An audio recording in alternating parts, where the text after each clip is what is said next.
Hello everyone, कैसे हैं आप लोग।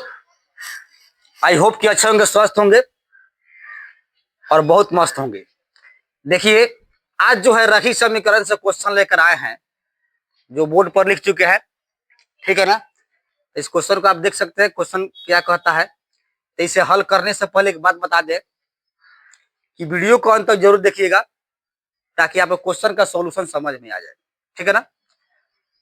ऐसे क्वेश्चन जो है एग्जाम में अर्थात बोर्ड एग्जाम में आते रहते हैं और यह क्लास 10th का जो है क्वेश्चन है। ठीक है ना। तो चलिए क्वेश्चन का हल करते हैं। क्वेश्चन क्या कहता है पहले समझते हैं, उसके बाद सॉल्यूशन किया जाएगा। देखिए, कहता है समीकरण दे दिया है x प्लस वाई बराबर 14 और x माइनस वाई बराबर 4। ठीक है। को प्रतिस्थापन विधि से हल करना है। क्या निकलना है? प्रतिस्थापन विधि से हल करना है। यानी कहने का मतलब प्रतिस्थापन होता क्या है। प्रतिस्थापन होता क्या है? तो एक चर का मान दूसरे चर के मान में रखकर व्यक्त कीजिएगा ना, तो प्रतिस्थापन विधि बोलता है। ठीक है ना। तो आखिर कैसे बनता है? देखिए, समीकरण का हल करने का तरीका प्रतिस्थापन से भी हो सकता है, विलोपन से भी हो सकता है, अब वज्र गुणन विधि से भी हो सकता है। लेकिन इसमें केस कर दिया, क्या डाल दिया है कि आपको प्रतिस्थापन विधि से ही हल करना है। ठीक है ना। तो चलिए क्वेश्चन का सोल्यूशन करते हैं। सोल्व। ठीक है ना। पहले दिया है समीकरण, उसको लिख लीजिएगा। तो x प्लस वाई बराबर 14 समीकरण एक ले लीजिएगा। ठीक है ना। और समीकरण 2 यही कह रहा है कि x माइनस वाई बराबर 4 समीकरण 2। तो देखिए, इसमें क्या करना है, x और y का वैल्यू निकाल देना है। क्या निकालना है? x और y का वैल्यू निकाल देना है। लेकिन किसके माध्यम से? प्रतिस्थापन विधि के माध्यम से आपको क्या करना है, इसका हल करना है। ठीक है ना। तो समीकरण 1 हो गया, समीकरण 2 हो गया।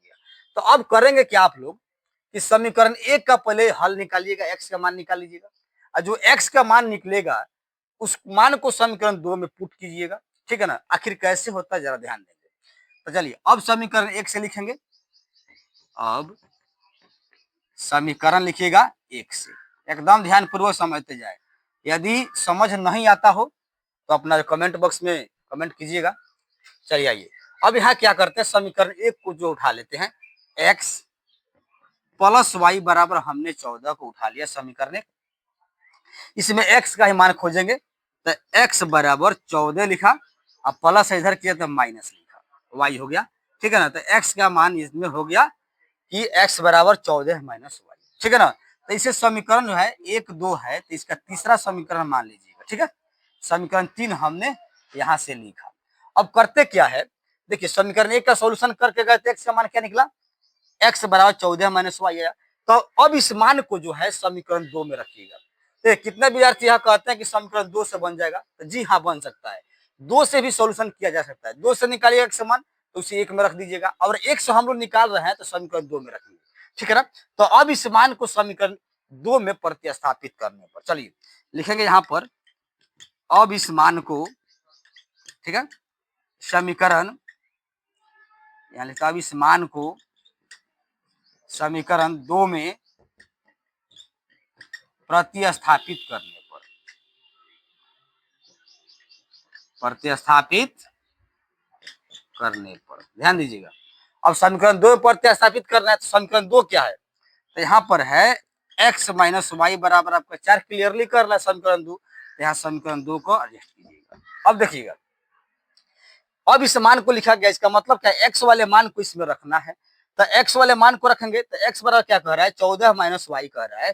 तो यहाँ पर x के जगह जो है 14 माइनस वाई को पुट कीजिएगा, 14 माइनस वाई। फिर समझे, x के मान 14 माइनस वाई कहता है तो x के जगह 14 माइनस वाई को पुट किया, माइनस वाई को जो कहते हो लिखेंगे बराबर 4। चलिए इधर बनाते हैं, देखिएगा।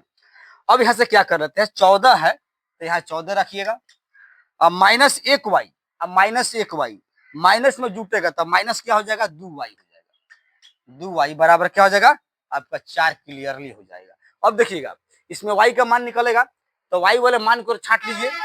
तो माइनस 2y बराबर 4 को लिखा, प्लस में 14 है तो इधर माइनस में हम 14 कर देंगे। ठीक है ना। माइनस में 14 को लिखा। अब देखिएगा, माइनस 2y को अभी रहने दीजिएगा बराबर।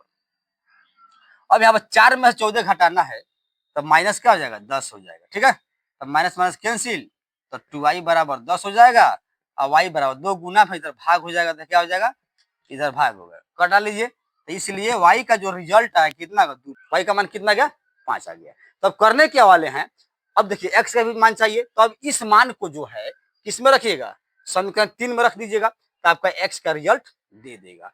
तो रखिएगा अब समीकरण 3 से यहां लिखते हैं समीकरण 3 से, ठीक है ना।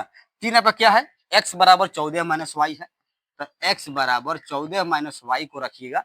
तो x का रिजल्ट आपका निकला, जबकि y का हम मान निकालिए 5 है, तो y का मान यहाँ पर पुट करेंगे, तो x बराबर 14 माइनस कितना होगा, 5 हो जाएगा।